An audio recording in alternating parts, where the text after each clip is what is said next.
Let's fix some more 5e. This time we're going to be fixing one of my favorite races in Dungeons & Dragons that unfortunately broke my heart when I saw it published in a 5th edition sourcebook, Volo's Guide to Monsters, and that is the Kobold. So if you want to see my thoughts on what's wrong with the Kobold and why it needs to be fixed, stay tuned.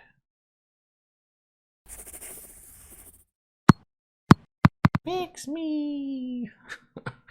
What's going on, folks? Ted from Nerd Immersion here, and before we jump into the video, I actually wanted to talk to you a little bit about today's sponsor, which is Hero Forge. So if you don't know, I'll do close-ups of this, but this is a custom-made Hero Forge mini of a Kobold that I made using Hero Forge's custom character creator. So Hero Forge is a website. It's been around for a while now. If you're in the D&D or the mini space of RPGs, I'm sure you know about them.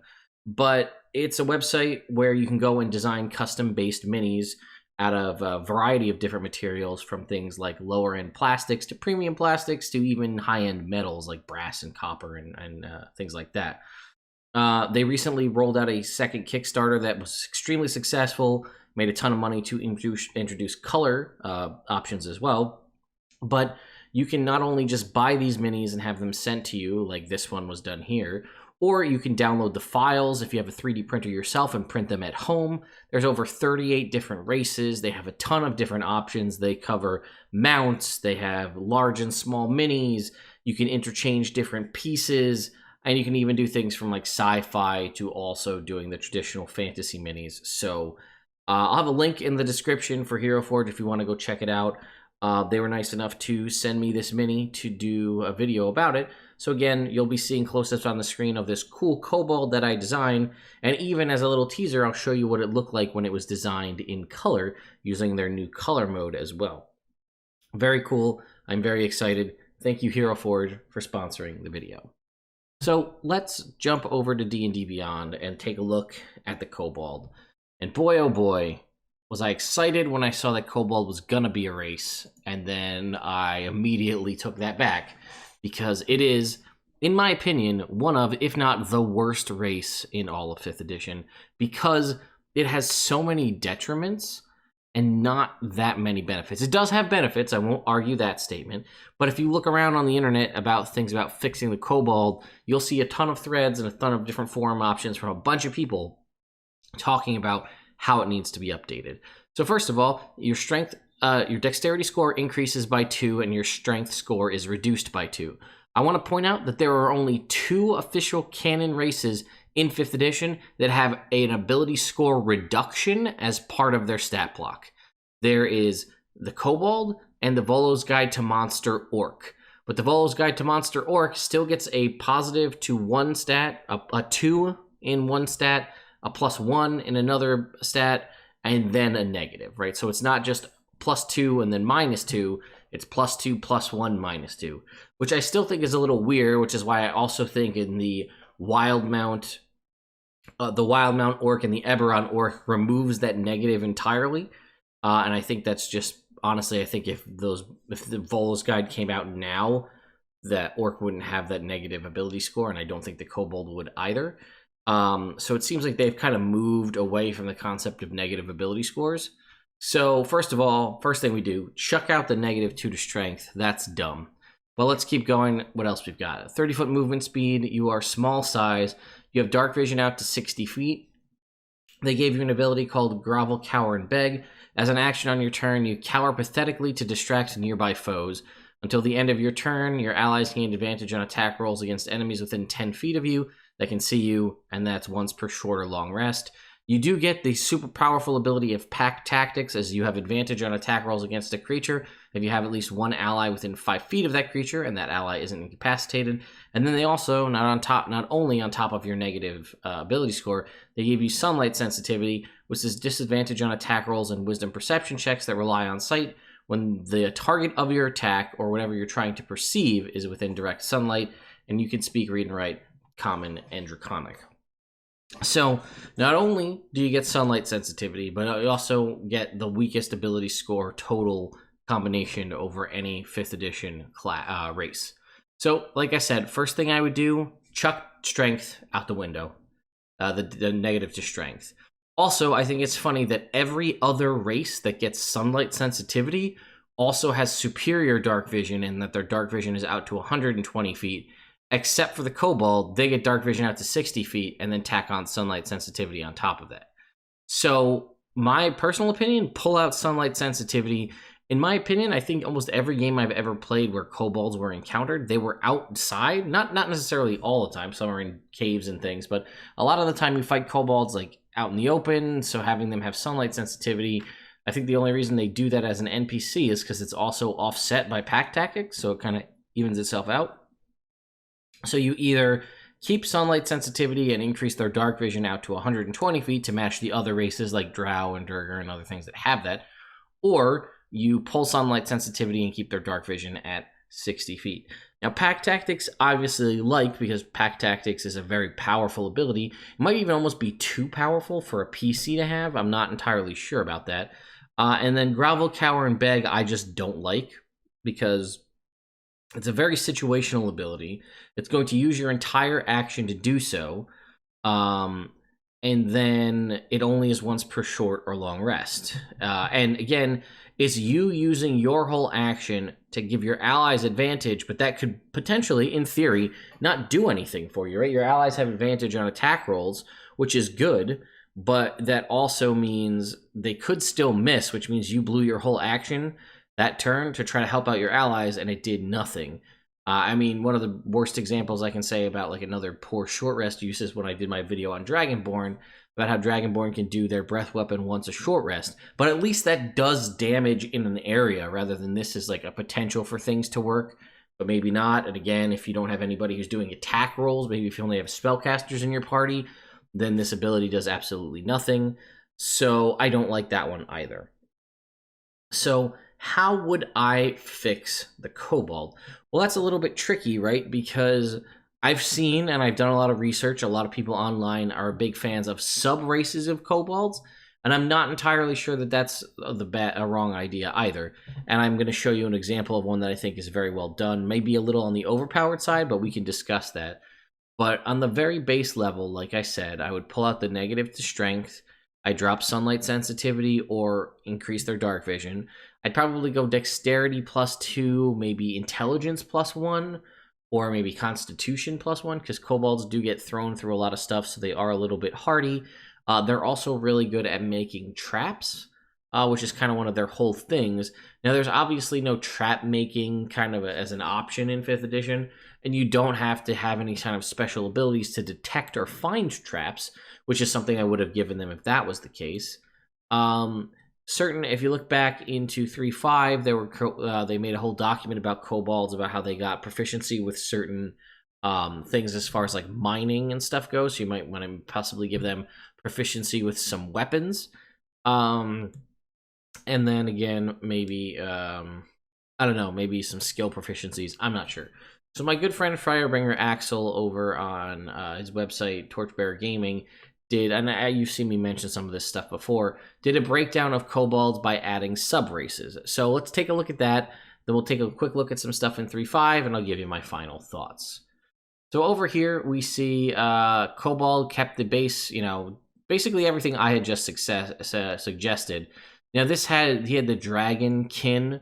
This was at a concept when Wizards of the Coast was adding in. We saw it in Unearthed Arcana for the where they first introduced the Centaur, which was they gave you an ability that like you count for both humanoid and another type of creature for the purposes of things. So this was you counted as either humanoid or dragon, which was good, but it was really just it was a way to make a character more powerful. But the downside was that you were still affected by things that considered you to be human, and then still affected by things that considered you to be, in this case, a dragon. We kind of got rid of that concept, so I might drop that myself. But you see there was a trapper kobold here, which was intelligence +1. Again, kind of what I was discussing before. You are distantly related to dragons. Choose a damage resistance type, and they gave you a list right here. They kept Grovel, Cower, and Beg, and then the Trapper part was proficiency in Thieves' Tools, which I guess we could do that. I'm not upset about that. And there was the Yipper kobolds here. These are to reference back when kobolds were more dog-like in older editions rather than reptilian like they are now. So this is a wisdom increase, proficiency with the stealth skill, and this had advantage on perception checks based on scent, and then teamwork. When you make a melee attack against a creature and at least one of your allies is within 5 feet of that creature and isn't incapacitated, you deal additional damage equal to your proficiency bonus. You can't use this if you had disadvantage. Okay. Now, I obviously had to put this in there. Kobold is something that's very near and dear to my heart. If you're familiar with the Tome of Beasts, where the Kobold was introduced, or was it Creature Codex? The Kobold was introduced by Kobold Press's I think it's Creature Codex. And the Kobold is actually a creation made by yours truly. It started off as a creation that I made way back in an Extra Life live stream that I then brought forward and brought to Kobold Press, and we added it into the book. So I'm a little partial to this here because it's my creation, but the Kobold was, instead of being size of small, your size medium. Strength score and constitution score go up by 1, but dex goes down by 1, so it's +1 dex, +1 con, +1 strength. You got the resistance of a dragon type, as mentioned above. You got this bully ability. You get a bonus equal to your strength modifier on charisma intimidate checks, one against creatures that are smaller than you. And thick skull, you can immediately end the stun condition on yourself as a reaction once per short or long rest. Then there were Erd kobolds, which are ones that have wings. Wisdom score, you have the dragon resistance. You gain a 30-foot fly speed on your turn. Once you use this feature, you can't do so again until you complete a short or long rest. Proficient with attacks using stones and rocks as ranged weapons, so that's kind of like almost a lesser improvised weapon proficiency. And you do have wings. When falling, you can spread your wings to slow your rate of fall. Additionally, if you employ your wings while jumping, increase the height and distance of your jump by a number of feet equal to your dexterity modifier. And the last one here is the Dragon Wrought Kobold. And a Dragon Wrought Kobolds had a strength score increase of 1. Still have the Dragon Resilience, and then they just had flight while not wearing heavy armor. Disadvantage on ranged attack rolls while flying. So this was a concept of showcasing you different ideas for using subraces for the kobolds. I think we could probably take some of these and combine them in and take a look at some 3.5 stuff and maybe make a true kobold race. So what I would probably do, as we said, is keep the dark vision, keep the ability scores as they were. I would probably do this whole keep the intelligence, add intelligence by 1. I like the idea of an ability called like Trapper, where you get proficiency with thieves tools. I think that makes sense to me for kobolds. I like this idea Coward. You're proficient with the stealth skill. So that's a tool proficiency and a skill proficiency. And then again, I'm not going to mess with Erds too much. And then I want to go and look at 3.5, so I'm going to pause the video while I pull that up, one document up, and then we'll look at that too. So here is the Races of the Dragon Part 2, Kobolds Playing to Their Strength article from way back in the day, from back in 2006, actually 4/20/2006, when Wizards of the Coast used to release these free web enhancements and free web articles for 3.5, and they were actually considered to be a canonical thing. Like, this is something that is now part of the game, rather than how Unearthed Arcana we have now in 5e is playtest. So originally there was Races of the Dragon Part 1, which was talked all about kobold traps and different traps that kobolds could build. They had a Kobold Paragon. I think this is a whole class, right? Yeah. This is a 3-level prestige class that they added for kobolds, which did things like giving them bonuses to trapping, giving them tunnel defense as far as in melee combat, improved dark vision, losing their sunlight sensitivity, and then obviously giving them ability scores. So we're not going to really mess with that. What we want to look at is this. And it also, I do like the insight behind the design of why they said they fell short and how they fix it. So they gave them a natural weapon. They gave them a primary claw attack and a secondary bite attack. I don't think we're going to do that with our kobolds. We're not going to give them an unarmed strike. The way you would do it if you wanted to do this would be them like their unarmed strike does a D4 slashing damage as opposed to the normal bludgeoning damage. We're going to leave that out. They also had this slight build ability, which lets you basically choose to be size smaller in terms of like hiding and squeezing through things. I think if we give them proficiency with the stealth skill, that kind of deals with that. And they had weapon proficiency. They had proficiency, let's see, for heavy pick and light pick as bonus feats. It says they're born and bred miners regardless of their actual profession, allowing them to be easily wield these weapons. And then they could take great picks as martial weapons rather than exotic weapons. Again, we don't really have that in 5e. And then they go on to talk about some other weapon types. Double crossbow heavy, double hand crossbow, double light crossbow. Great pick. And then there's some more stuff about special feats and things they could do, and a special draconic rite that they could undergo. So if we look at the weapons for 5th edition, we do have a pick, and that is in the war pick. Now, the tricky thing is there is no any other kind of picks. So the only one that really jumps out to me is the war pick. And I feel like it would be a little weird to just have a racial feature grant you proficiency with just one weapon. Although I guess that's not completely unheard of. We've seen like choose a weapon type for certain racial features. My gut was maybe saying the light hammer, right? Because if you're using that potentially for mining, and then maybe the spear. So that's, I think, and maybe club, right? That's a pretty, I mean, it's a simple weapon anyway. These are simple weapons, so very rare races don't get access to simple weapon proficiencies. But, yeah, I think I might say club, light hammer, spear, and war pick. So that's going to be my final pick for how we make our kobold not sub-race dependent. We take it, we go, your dexterity score increases by 2 and your intelligence score increases by 1. Your dark vision remains at 60 feet. We're going to lose grovel, cower, and beg. I think we're even going to lose pack tactics too. And we're also going to ditch sunlight sensitivity. We're going to give them proficiency with the stealth skill. Maybe even deception and stealth, possibly, right? Because they're good at lying to get out of stuff. We're going to give them proficiency in thieves' tools. We're going to give them proficiency with those weapons we just talked about, the club, light hammer, spear, and war pick. And that gives us a fair amount of stuff. I still feel like we need one more thing to truly be the crowning achievement. So I guess you could possibly keep that as pack tactics.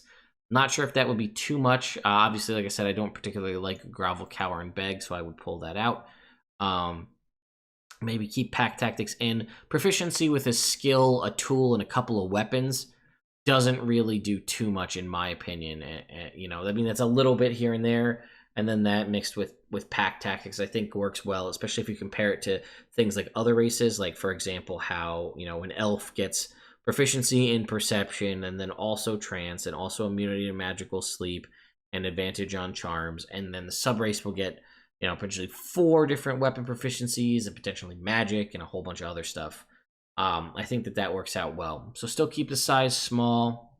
So again, final design, dexterity +2, intelligence +1, dark vision at 60 feet, pack tactics, proficiency in stealth, maybe deception 2, proficiency in thieves' tools, and proficiency with the following weapons: club, light hammer, spear, and war pick. And then you can speak, read, and write common and draconic. I think that would be a nice fix. I love kobolds. I've always wanted to play one in 5th edition, but the fact, I used to play them a lot in 3.5, but the fact that certain options in the race was so weak here in 5e, I just haven't had the desire to do so, hence making this video. Once again, a huge shout out to Hero Forge for sponsoring this video and sending me all these cool minis that you'll get to see more of in the future. Thank you again to my patrons over on Patreon for continuing to support the channel. And if you haven't subscribed and rang the notification bell at this point, I would suggest you do so. Things have been a little crazy for me lately, so my upload schedules kind of got rocked for a little bit, so that notification bell will help you know when I upload those videos. Thank you all so much for watching, and I'll see you next time.